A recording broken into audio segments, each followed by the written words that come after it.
finished your story. And that's great. That's the first part of the journey towards finishing your book.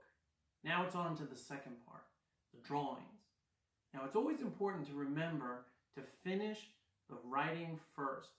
Every book that you do, or any book that I've done, or any book that anyone does, always has to finish the writing first. And the reason is, if you need to change the...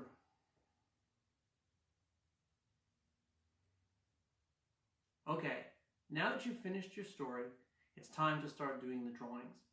But what's very, very important to remember is to make sure your story is totally finished before you start doing the drawings. And there's a simple reason for this, because it's very easy to change something in your writing, but it's very, very hard to change something in the drawings. So if you only write half your story and then start doing the drawings, and then decide that maybe a new character should have a mustache, and you write it into the story that he should have a mustache, that's very easy to write it into the story. But now you have to go back into every drawing and add a mustache to every time that character shows up. That's a lot of work. So it's important to make sure the story is totally finished before we start doing any of the drawings. But here we are ready to do the drawings. Now the drawings start out the same way the writing does, usually really sloppy and messy. And that's okay, because no one's going to see it. It's just part of the process. The drawings start out not as finished illustrations, but actually as what's called sketches. Now if you see this book here, Monsters in Manhattan, that book has 17 illustrations in it. But this is the folder that contains all the sketches that actually went into that book. These sketches are all the ideas and the drawings that didn't work and the process of creating the finished illustration. Now I'm going to show you all the different types of sketches and how we took all of our ideas and our story, we put into a big stack of sketches, and then turned that big stack of sketches into a finished book. So let's take a look at some sketches. Let's get started. The first step in the sketch phase is actually my favorite part of the whole process of making books. It's called the character designs. And the reason it's my favorite part of making a book is because it's where you get to meet your characters.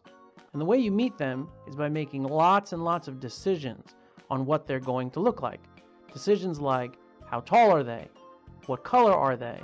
How many eyes will they have? See, in the case of this alien from Monsters in Manhattan 2, that was an important decision that I was going to have to make.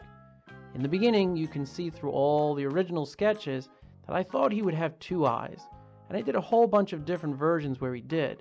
But in the end, the ultimate decision was that he would look better as a one-eyed alien. Next up, the blob. Okay, let's be serious. There's only so many ways you can draw a blob because it's a blob. Okay, so basically the only decision I had to make was how many eyes is he going to have? And he kind of had 3 at one point, 4, 5. Eventually I settled on 4. But if you look at the bottom, in the one sketch, you'll notice that that blob actually has stink lines coming out of him to show that he smells. Now sometimes while I'm designing characters, I have to think about things that I won't actually be drawing. Things like, what does the character smell like? Does this blob smell like tar? Does he smell like garbage? Does he smell like a toilet bowl? Well, if I answer those questions in my head, it actually may change how I actually draw the character. So it's important to know everything about your characters when you're designing them.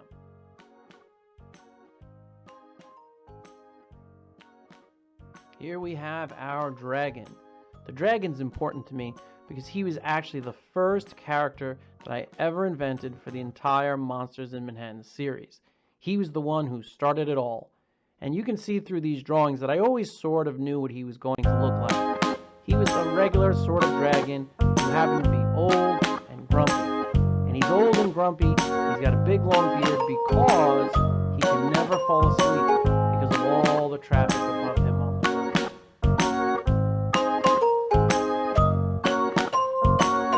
Now it's not just monsters that have to go through the character design process. Everyone in every book has to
tiny little drawing where I just doodled out 2 characters sitting next to each other on the first day of kindergarten.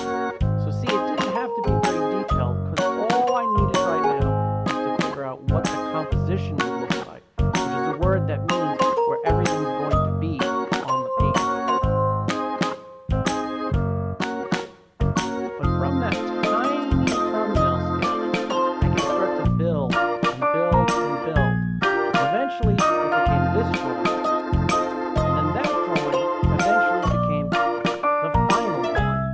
Remember, it all started back with that tiny little idea sketch, that tiny little thumbnail sketch. Once I've done all the thumbnail sketching, and I know exactly how